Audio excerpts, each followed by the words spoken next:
ವಿಜಯನಗರ ಜಿಲ್ಲೆ ಕೊಟ್ಟೂರು ಪಟ್ಟಣದ ಎಪಿಎಂಸಿ ಆವರಣದಲ್ಲಿ ಜನಸ್ಪಂದನ ಕಾರ್ಯಕ್ರಮವನ್ನು ಜಿಲ್ಲಾಧಿಕಾರಿಗಳಾದ ದಿವಾಕರ್ ಅವರು ಕುಂಡಲಕ್ಕೆ ನೀರು ಹಾಕುವುದರ ಮೂಲಕ ಉದ್ಘಾಟನೆ ಮಾಡಿದರು. ನಂತರ ಹಗರಿಬೊಮ್ಮನಹಳ್ಳಿ ವಿಧಾನಸಭಾ ಕ್ಷೇತ್ರದ ಶಾಸಕರಾದ ಕೆ ನೇಮಿರಾಜ್ ನಾಯಕ್ ಮಾತನಾಡಿ, ಜನಸ್ಪಂದನ ಕಾರ್ಯಕ್ರಮವನ್ನು 2ನೇ ಬಾರಿ ನಡೆಸುತ್ತಿದ್ದೇವೆ. ಸಾರ್ವಜನಿಕರು ಅಹವಾಲುಗಳನ್ನು ಸ್ವೀಕರಿಸಿ ಅವರ ಕಷ್ಟಕ್ಕೆ ಸ್ಪಂದನೆ ಮಾಡುವುದು ನಮ್ಮ ಕರ್ತವ್ಯ. ಹಾಗೇನೇ ಶ್ರೀ ಗುರು ಕೊಟ್ಟೂರೇಶ್ವರ ರಥೋತ್ಸವದ ದಿನ ಹುಟ್ಟಿರುವುದರಿಂದ ನಾನು ಕೊಟ್ಟೂರೇಶ್ವರನ ಸನ್ನಿಧಿಯಲ್ಲಿ ಶಾಸಕನಾಗಿ ಕಾರ್ಯನಿರ್ವಹಿಸುತ್ತಿರುವುದು ನನ್ನ ಭಾಗ್ಯ ಎಂದರು. ಜನಸ್ಪಂದನ ಕಾರ್ಯಕ್ರಮ ಭಾಗ 2 ಅಂದರೆ ಇದಕ್ಕೂ ಮುಂಚೆ ಒಂದ್ಸಲ ಮಾಡಿದೆ, ಈ 2ನೇ ಬಾರಿ. ಇಂಥ ವಿನೂತನ ಕಾರ್ಯಕ್ರಮದ ವೇದಿಕೆ ಮೇಲೆ ಉಪಸ್ಥಿತರಿರುವಂತಹ ಬಳ್ಳಾರಿ ಜಿಲ್ಲೆಯ ದಕ್ಷ ಜಿಲ್ಲಾ ಅಧಿಕಾರಿಗಳಾಗಿರುವಂತಹ ಮಾನ್ಯ ಶ್ರೀ ದಿವಾಕರ್ ಅವರೇ, ಅದೇ ರೀತಿಯಲ್ಲಿ ನಮ್ಮ ಅಡಿಷನಲ್ SP ಅವರೇ, ಕೊಟ್ಟೂರು ಆರಾಧ್ಯ ದೈವ ಕೊಟ್ಟೂರೇಶ್ವರ ಯಾವಾಗಲೂ ಕೂಡ ಆ ದೇವರ ಕೃಪೆ ಇದೆ, ನನಗೂ ಇದೆ, ಮಾನ್ಯ ಜಿಲ್ಲಾಧಿಕಾರಿಗಳ ಮೇಲೆ ಕೂಡ ಇದೆ. ಯಾಕಂತ ಹೇಳಿದ್ರೆ ಕೊಟ್ಟೂರೇಶ್ವರನ ಬಗ್ಗೆ ತುಂಬಾ ಭಕ್ತಿ ಇರುವಂತವರು. ನಾನು ಕೂಡ ಕೊಟ್ಟೂರೇಶ್ವರನ ರಥೋತ್ಸವ ದಿನ ನಾನು ನನ್ನ ಜನನ ಆಗಿರುವಂಥದ್ದು. ಹಾಗಾಗಿ ಈ ಕ್ಷೇತ್ರದ ಶಾಸಕನಾಗಿ ಮತ್ತು ನಮ್ಮ ಜಿಲ್ಲಾಧಿಕಾರಿಗಳು ಕೂಡ ಕೊಟ್ಟೂರೇಶ್ವರ ಕೃಪೆಯಿಂದ ಇವತ್ತು ಆ ಸ್ಥಾನಕ್ಕೆ ಮುಟ್ಟಿದ್ದಾರೆ ಅಂದ್ರೂ ತಪ್ಪಾಗಿರಲಿಲ್ಲ ಅಂತ ನಾನು ಭಾವಿಸ್ತೇನೆ. ಅದಕ್ಕೋಸ್ಕರ ಇದು ಹೊಸ ತಾಲೂಕು ಇರೋಕ್ಕೋಸ್ಕರ ಇಲ್ಲಿ ಹೆಚ್ಚು ಅಭಿವೃದ್ಧಿ ಆಗಬೇಕು, ಹೆಚ್ಚು ಇಲ್ಲಿ ಜನತೆಗೆ ಏನು ಅವರು ನಿರೀಕ್ಷೆ ಏನಿದೆ, ನಿರೀಕ್ಷೆ ಮೀರಿ ಇಲ್ಲಿ ಅಭಿವೃದ್ಧಿ ಕಾಣಬೇಕಾಗಿರುವಂಥದ್ದು ಕೂಡ. ನಾವು ಎಷ್ಟು 5ದಿನಲ್ಲಿ ಜಿಲ್ಲಾಧಿಕಾರಿಗಳು ಮತ್ತು ನಾವು ಒಂದು ಚರ್ಚೆಯನ್ನು ಮಾಡಿದ್ದೇವೆ. ಏನು ಈ ಭಾಗದಲ್ಲಿ ಹೆಚ್ಚು ಕೆಲಸಗಳಾಗಬೇಕಾಗಿರೋದು, ನೆಲೆಗುದಿ ಇಟ್ಟಿರುವಂತಹ ಕಾರ್ಯಕ್ರಮಗಳು ಆಗಬೇಕು. P1, P2, P3 ಪಿಂಚಣಿ, ಓದಿ ಕೇಸು, ಓಡಿ ಕೇಸುಗಳು ಮತ್ತೆ ಇವು ತುಂಬಾ ಪೆಂಡಿಂಗ್ ಇರುವಂತದ್ದಿದೆ. ಈಗ ನಮ್ಮ ತಾತ ಮುತ್ತಾತದವರ ಕಾಲದಲ್ಲಿ ಓಡಿನೂ ಮಾಡ್ಕೊಳ್ಳಿಕ್ಕೆ ಆಗಿಲ್ಲ, ಇನ್ನು ಅವರು ಹಾಗೆ ಪೆಂಡಿಂಗ್ ಇರುವಂತಹ ಕೇಸಸ್ಗಳು ಕೂಡ ಇದ್ದಾವೆ. ಅದಕ್ಕೋಸ್ಕರ ನಮ್ಮ ಎಲ್ಲಾ ತಾಲೂಕು ಮಟ್ಟದ ಅಧಿಕಾರಿಗಳಿಗೆ ಒಂದು ಸೂಚನೆ ಕೂಡ ಈ ಸಭೆಯಲ್ಲಿ ಕೊಡುವಂತದ್ದಿದೆ. ಏನು ಅಂತ ಹೇಳಿದ್ರೆ, ಇನ್ನೂ 4-5 ತಿಂಗಳಲ್ಲಿ ಹೇಗೆ ನಿನ್ನೆ ಹಗರಿಬೊಮ್ಮನಹಳ್ಳಿಯಲ್ಲಿ ಒಂದು ವೇದಿಕೆ ಹಲವಾರು ಬೇಡಿಕೆಗಳನ್ನು ಈಡೇರಿಕೆ ಮಾಡುವಂತ ಏನು ಕಾನ್ಸಂಟ್ರೇಟ್ ಮಾಡುವ ಕಾರ್ಯಕ್ರಮಗಳನ್ನು ಮಾಡಿದ್ದೆವು. ಅದರಲ್ಲಿ 2150 ಬೆನಿಫಿಷರಿ ನಿನ್ನೆ ಬಂದಿರುವಂತದ್ದು. ಯಾವುದೇ ರಾಜಕೀಯ ಕಾರ್ಯಕ್ರಮಗಳನ್ನು ನಾವು ನಿನ್ನೆ ಹಮ್ಮಿಕೊಳ್ಳಲಾಗಿದೆ. ಎಲ್ಲ ಜನತೆಗೆ, ಫಲಾನುಭವಿಗಳಿಗೆ ಇವತ್ತು ಈ ಸ್ವತ್ತು ಇರ್ಬೋದು ಮತ್ತು ಬೇರೆ ಬೇರೆ ಇಲಾಖೆಯಲ್ಲಿ ಏನು ಬೆನಿಫಿಷರಿ ಇದ್ರು ಅದನ್ನೆಲ್ಲ ಕೊಡುವಂತ ಒಂದು ವ್ಯವಸ್ಥೆ ಕೂಡ ಮಾಡಲಾಗಿದೆ. ಹಾಗೆ ಕೊಟ್ಟೂರಿನಲ್ಲಿ ಕೂಡ ನಾಳೆ ಒಂದು KDP ಮೀಟಿಂಗ್ ಇದೆ, ಅದರಲ್ಲಿ ಒಂದು ನಿರ್ಣಯ ಆಗುವಂತ ಕೆಲಸವನ್ನು ಮಾಡೋಣ. ಒಂದು 4-5 ತಿಂಗಳಿಗೆ ಮಾನ್ಯ ಜಿಲ್ಲಾಧಿಕಾರಿ ಸಾಹೇಬರು ಬರ್ತಾರೆ, ನಾವು ಇರ್ತೀವಿ. ಹಗರಿಬೊಮ್ಮನಹಳ್ಳಿಯಲ್ಲಿ ಯಾವ ರೀತಿ ಕಾರ್ಯಕ್ರಮ ನಡೀತೋ ಆ ನಿಟ್ಟಿನಲ್ಲಿ ಇಲ್ಲಿ ಕೂಡ ನಾವು ಹೆಚ್ಚು ಒತ್ತು ಕೊಡುವಂತದ್ದು ಮಾಡುತ್ತೆ. ಏನು ಕಾರಣಕ್ಕೂ ಕೂಡ ಕೊಟ್ಟೂರು ನಿರ್ಲಕ್ಷ್ಯ ಆಗಲಿಕ್ಕೆ ಸಾಧ್ಯನೇ ಇಲ್ಲ. ಕೊಟ್ಟೂರು 5 ವರ್ಷ ಅವಧಿಯಲ್ಲಿ ಅತಿ ಹೆಚ್ಚು ಅಭಿವೃದ್ಧಿ ಮಾಡೋದ್ರಲ್ಲಿ ಅನುಮಾನ ಇಲ್ಲ. ಸರ್ಕಾರ ಯಾವುದೇ ಇರಲಿ, ಕೆಲಸ ಮಾಡೋರಿಗೆ ಸರ್ಕಾರ ಅದು ಇದು ಅನ್ನೋ ಪ್ರಶ್ನೆ ಇಲ್ಲ. ಕೆಲಸ ಮಾಡುವಂತ ಎಬಿಲಿಟಿ ಕೊಟ್ಟಿದ್ದಾನೆ, ನೀವು ಶಕ್ತಿ ಕೊಟ್ಟಿದ್ದೀರಾ. ಹಾಗೆ ನಮಗೆ ಜಿಲ್ಲಾ ಮಟ್ಟದ ಅಧಿಕಾರಿಗಳು ಮತ್ತು ನಮ್ಮ ಜಿಲ್ಲಾಧಿಕಾರಿಗಳು ಕೂಡ ಇವತ್ತು ಜನಪರ ಕಾರ್ಯಕ್ರಮಕ್ಕೆ ಪಕ್ಷಾತೀತವಾಗಿ, ಜಾತ್ಯತೀತವಾಗಿ ಕೆಲಸ ಮಾಡಲಿಕ್ಕೆ ತುಂಬಾ ಸಹಕಾರವನ್ನು ಕೊಡ್ತಾ ಇದ್ದಾರೆ. ಆಗಿರೋದ್ರಿಂದ ಇವತ್ತು ಯಾವುದೇ ಕಾಮಗಾರಿ ವಿಳಂಬ ಆಗಲಿಕ್ಕೆ ಸಾಧ್ಯ ಇಲ್ಲ ಅನ್ನೋದನ್ನು ಕೂಡ ಈ ವಿಷಯ ಹೇಳಿ ಇವತ್ತು ನಮ್ಮ ಅಹವಾಲುಗಳನ್ನು ಕೆಲವೊಂದು ಹೋದ ಸಲ ಕೊಟ್ಟಿರ್ತೀವಿ, ಯಾವುದೋ ಒಂದು ಕಾರಣಕ್ಕೆ ಟೆಕ್ನಿಕಲ್ ಪ್ರಾಬ್ಲಮ್ ಇಂದ ಆ ಕೆಲಸ ಆಗಿರ್ಲಿಕ್ಕಿಲ್ಲ. ಮತ್ತೆ ತಕ್ಷಣಕ್ಕೆ ಯಾವುದು ಕ್ಲಿಯರ್ ಆಗುತ್ತೆ, ಯಾವುದು ಏನು ಕಾರಣಕ್ಕಾಗಿಲ್ಲ ಅಂತ ಹೇಳಿ ನಮ್ಮ ತಾಲೂಕು ಮಟ್ಟದ ಅಧಿಕಾರಿಗಳು ಕೂಡ ಅದನ್ನ ವಿವರಣೆಯನ್ನ ಕೊಡ್ತಾರೆ. ಹಾಗೆ ಇವತ್ತು ಸೇರಿರುವಂತಹ ಎಲ್ಲ ಸಮಸ್ತ ಎಲ್ಲ ಗುರು ಹಿರಿಯರು, ತಾಯಿಗಳು ಬಂದಿದ್ದೀರಿ, ಮತ್ತೊಮ್ಮೆ ತಮಗೆಲ್ಲ ವೇದಿಕೆ ಬಂದಿರುವಂತಹ ಎಲ್ಲರಿಗೂ ಕೂಡ ನಾನು ವಂದಿಸಿ ಮತ್ತು ತಮಗೆಲ್ಲ ವಂದಿಸಿ ಅವರ ಮಾತನ್ನು ಮುಗಿಸ್ತೇನೆ. ನಮಸ್ಕಾರ. ಪೂರ್ಣಿಮಾ ಎಂಬ LLB ವಿದ್ಯಾರ್ಥಿನಿ LB ಬಡಾವಣೆಯ ಸಿಸಿ ರಸ್ತೆ ಬಗ್ಗೆ ಬೇಡಿಕೆ ಇಟ್ಟರು. ಮತ್ತಿತರರು ಅನೇಕ ಅಹವಾಲುಗಳನ್ನು ಅರ್ಜಿ ಸಲ್ಲಿಸಿದರು.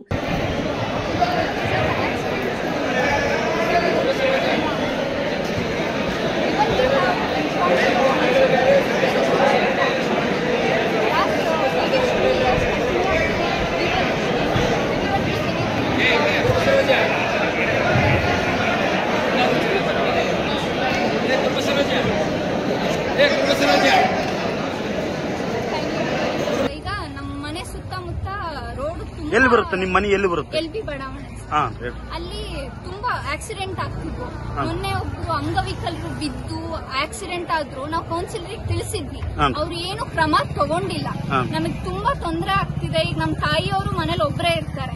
ಹೇಳ್ತಿದೀವಿ ನಾವು ಹಿಂಗೆ, ನಾವು ಅಲ್ಲಿ ದೂರ ಇರ್ತೀವಿ, ಎಲ್ಲಿ ದಿನ ಬಂದ್ ಕುತ್ಕೊಳಕಾಗತ್ತಾ? ನಮಗ್ ಹೇಳಿದ್ದಕ್ಕೆ ನಮಗ್ ಕೌನ್ಸಿಲರ್ ಏನಂತಾರೆ, ನೀವು ಮೈಸೂರಲ್ಲಿ ಇರೋರಮ್ಮ, ಇಲ್ಲಿ ಬಗ್ಗೆ ಹಿಂಗ ಅಂತಿರಲ್ಲ. ನಮಗ್ ರೋಡ್ ಬೇಕು ಅಲ್ಲ, ನಾನು ಇಲ್ಲಿ ಬಂದಾಗ ನನಗೆ ಏನಾರ ಆದ್ರೆ ಇವ್ರು ನೋಡ್ತಾರಾ? 6 ತಿಂಗಳು ಟೈಮ್ ತಗೋತೀವಿ ಅಂದ್ರು. 6 ತಿಂಗಳು ಅಂದ್ರೆ ಲಾಸ್ಟ್ ಟೈಮು ಹಿಂಗೆ ಅಂದು ಹಿಂಗೆ ಮುಂದೆ ತಳ್ತಿದ್ದಾರೆ. ಏನೂ ಕ್ರಮ ತಗೋತಿಲ್ಲ ಅವರು. ಸೊ ಕ್ರಮ ಜಲ್ದಿ ತಗೊಳ್ಳಿ ಅಂತ ನಾವು ಕೋರಿಕೆ ಮಾಡ್ತೀವಿ. ಅಲ್ಲಿ ಪಾರ್ಕ್ ಸುತ್ತಮುತ್ತ ತುಂಬಾ ತೊಂದರೆ ಆಗ್ತಿದೆ. ಅದಕ್ಕೋಸ್ಕರ ನಾವು ಜಿಲ್ಲಾಧಿಕಾರಿಗಳಿಗೆ ಅರ್ಜಿ ಸಲ್ಲಿಸಿದೀವಿ. ಆದಷ್ಟು ಬೇಗ ನಮಗೆ ಕ್ರಮ ತಗೊಂಡು ಅವ್ರು ನಮ್ಮ ರೋಡ್ ಮಾಡ್ಕೊಡ್ಲಿ ಅಂತ ಹೇಳಿ ನಾವು ವಿನಂತಿ ಮಾಡ್ಕೊತೀವಿ. ಸೊ ನಮಗೆ ಜಲ್ದಿ ಆದಷ್ಟು ಬೇಗ ಆಗ್ಬಿಟ್ರೆ ನಮಗೂ ಖುಷಿನೇ. ಯಾಕಂದ್ರೆ ಈಗ ಒಬ್ರು ಅಂಗವಿಕಲರು ಬಿದ್ದಾಗ ನಮಗೂ ಸಂಕಟ ಆಗತ್ತಲ್ವಾ? ಅದಕ್ಕೋಸ್ಕರ ಜನಕ್ಕೋಸ್ಕರ ನಾವು ಸ್ಪಂದಿಸಬೇಕು ಅಂತ ಹೇಳಿ ಅವ್ರಿಗೆ ಅರ್ಜಿ ಸಲ್ಲಿಸಿದ್ವಿ. ಆಯ್ತು, ಚೆಕ್ ಮಾಡಿ ಇಲ್ಲೇ ಹೇಳ್ತಾರೆ ನಿಮ್ಗೆ. ಅಲ್ಲಿ ಹೋಗಿ ಆನ್ಲೈನಲ್ಲಿ ಚೆಕ್ ಮಾಡಿ ಹೇಳಿ ಅವ್ರಿಗೆ ಯಾಕಾಗಿದೆ.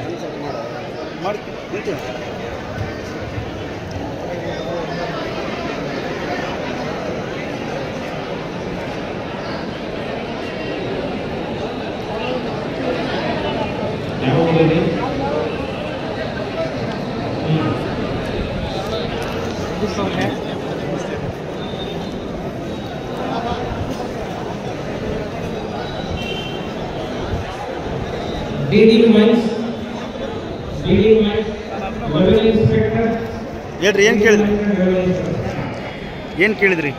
ಅಮೌಂಟ್ ಬಂದಿದ್ದಿಲ್ಲ. ಹೌದಾ? ಯಾವುದು? ಅಕ್ಕಿದು ಬಂದಿದ್ದಿಲ್ಲ? ಹಾಂ, ಏನಂದ್ರು? ಅಕ್ಕಿದು ಚೆಕ್ ಮಾಡಿದ್ವಿ, ಕೊಡ್ತೀವಿ ಅಂತ ಹೇಳಿದ್ರು. ಮಾಡಿಕೊಡ್ತೀವಿ ಅಂತಾರ? ಮಾಡಿಕೊಟ್ಟಿದ್ದೀರಿ ಸರ್?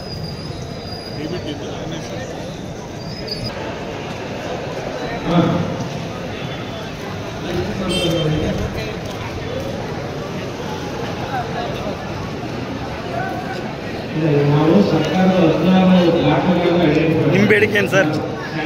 ಬೇಡಿಕೆ ಜೆಜೆಬ್ ಕೆಲಸ ಏನು ಸರ್? ಜೆಜೆಬ್ ಕೆಲಸ ಬೇಗ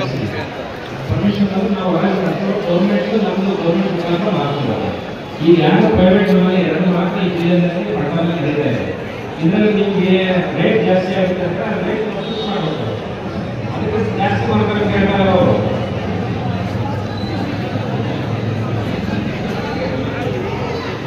ಅದಕ್ಕೆಲ್ಲ ಜಾಸ್ತಿ ತೆಗೆದುತ್ತಾರೆ. ಚೆಕ್ಕಿಲ್ಲ, ಏನಿಲ್ಲ. ಈಗ ಇಮಿಡಿಯೇಟ್ ವರದಿ ಕೊಡಬೇಕು. ಈಗಲೇ ಚೆಕ್ ಮಾಡಿ.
ಮಾಡಿದ್ರೆ ನಿಮಗೆ ಗಮನ ಇದೆ. ಅರ್ಥ ಆಯ್ತಾ? ಚೆಕ್ ಮಾಡಿ. ಯಾಕೆ ಇದುವರೆಗೆ ಯಾಕೆ ಏನು ಖುಷಿ ಇಲ್ಲ? ಚೆಕ್ ಮಾಡಿ. ಆಯ್ತು, ಚೆಕ್ ಮಾಡಿ ಇಲ್ಲೇ ಇರ್ತಾರೆ. ಆನ್ಲೈನಲ್ಲಿ ಚೆಕ್ ಮಾಡಿ ಇಲ್ಲೇ ಇರ್ತಾರೆ.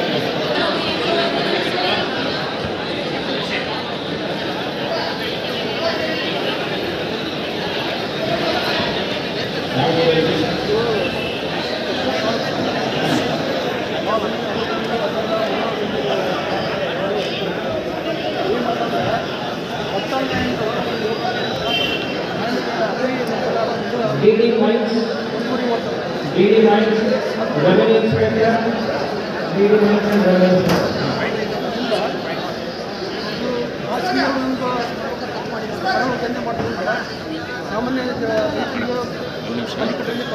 ಸಾಮಾನ್ಯ ಸರ್ಕಾರ ಲೆವೆಲನ್ನೇ ತಗೊಂಡೊಂದು ಪರ್ಮನೆಂಟ್ ಕಡಿಮೆ ರೈತಿಗೆ ಭರವಸೆ ಹೀಗಾಗಿ ಸರ್ಕಾರ ಲೆವೆಲನ್ನೇ ಮಾಡಬೇಕಂತ ಹೇಳಿ ಸರ್ಕಾರಕ್ಕೆ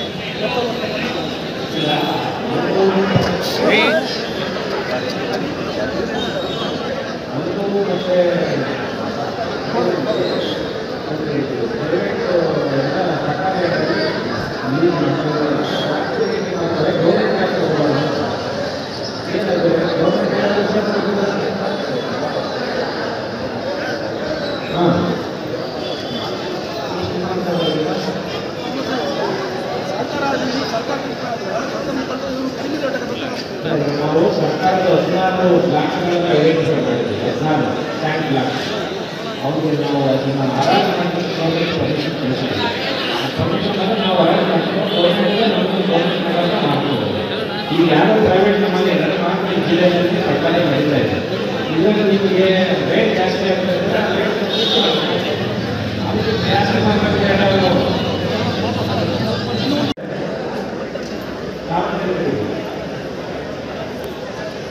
ಅಲ್ಲೇನಿಲ್ಲ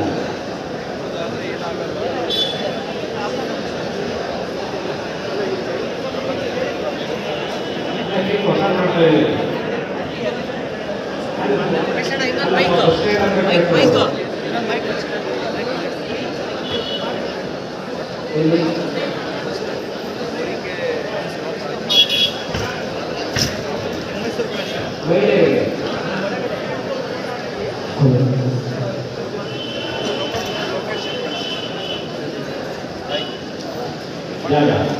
ಜಾಗ ಪರಿಶೀಲನೆ ಮಾಡಿ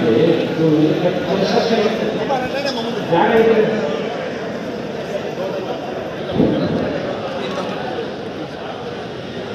ಸಾರಿಗೆ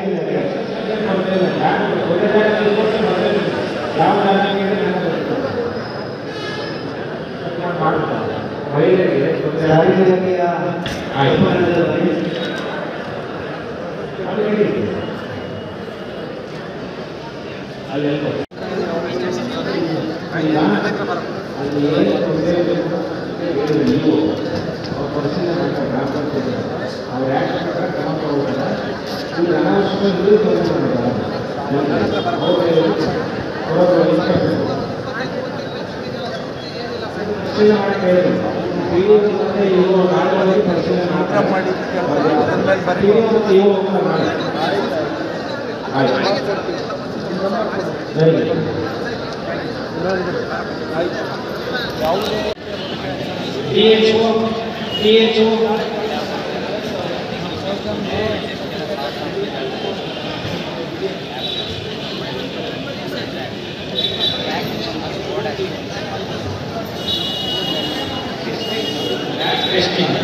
ಪ್ರೈವೇಟ್ ಹಾಸ್ಪಿಟಲ್ನಲ್ಲಿ ಹೆಚ್ಚುವರಿ ಅಮೌಂಟ್ ಇದೆಲ್ಲ ಬೋರ್ಡ್ ಹಾಕಿಲ್ವಾ ಯಾವಾಗ ಎಷ್ಟು ಅಂತ ಅದ್ಯಾಕೆ ನಮ್ಮ ಅಭಾವ ಮಾಡ್ತಾ ಇಲ್ಲ ಸರ್ ಎಲ್ಲಿ ಹಾಕಿಲ್ಲ ಬಿಡು ಸರ್. ಯಾವ ಕ್ಲಿನಿಕ್ ಲ್ಯಾಬ್ನಲ್ಲಿ ಹಾಕಿಲ್ಲ ಸರ್.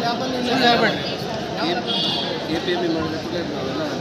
ಇಲ್ಲ. ಈಗ ಸದ್ಯಕ್ಕೆ ಹಾಕಿದ್ರೆ KPM ಲೈಸೆನ್ಸ್ ಕ್ಯಾನ್ಸಲ್ ಮಾಡಿ ಕ್ಲೋಸ್ ಮಾಡ್ತಾರೆ ಇಮಿಡಿಯೇಟ್. ಮತ್ತೆಲ್ಲರಿಗೂ ವರದಿ ಕೊಡಬೇಕು. ಈಗ ಹಾಕಿರೋದ್ರಿಂದ GPS ಫೋಟೋನ ಹಾಕ್ತಾರೆ ಅಂತ ಅದು ಯಾವಾಗಲೂ ಅಲ್ಲೇ ಇರುತ್ತೆ. ಅವ್ರು ಇಲ್ಲೇ ಫೋಟೋ ಹಾಕಿದ್ರೆ KPM ಪ್ರಕಾರ ಲೈಸೆನ್ಸ್ ಕ್ಯಾನ್ಸಲ್ ಆಗುತ್ತೆ. ಈಗ ಇಮಿಡಿಯೇಟ್ ಮಾಡ್ತೀವಿ. ನೀವು ಒಂದೇ ಅಲ್ಲ, ಇಡೀ ಜಿಲ್ಲೆಯಲ್ಲಿ ನಾನು ಆಲ್ರೆಡಿ ನಿಮಗೆ ಹೇಳಿದ್ದೀನಿ, ಇಡೀ ಜಿಲ್ಲೆಯಲ್ಲಿ ರೇಟ್ ಡಿಸ್ಪ್ಲೇ ಆಗಬೇಕು. ರೂಪಾಯಿ ಜಾಸ್ತಿ ತಗೊಂಡಿದ್ದಾರೆ. ಅದರಲ್ಲಿ ಈಗ ಡೆಪ್ಯುಟೇಷನ್ 1000 ರೂಪಾಯಿ ಇನ್ನು 350 ರೂಪಾಯಿ ತಗೊಂಡ್ರೆ ಅಷ್ಟೇ ತಗೊಂಡಿದ್ದಾರೆ.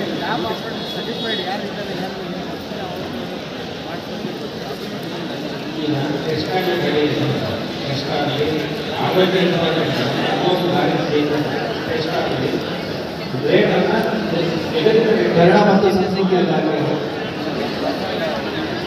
ಕನ್ನಡ ಮತ್ತು ಸಂಸ್ಕೃತಿ ಇಲಾಖೆ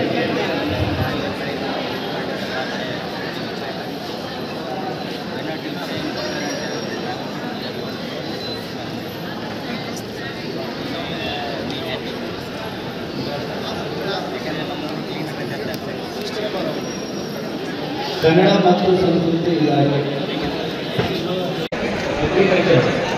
ಬರ ಪರಿಹಾರ ಕೊಟ್ಟಿದ್ದಾರೆ. ಈಗ ಟೆಸ್ಟ್ ಮಾಡಿ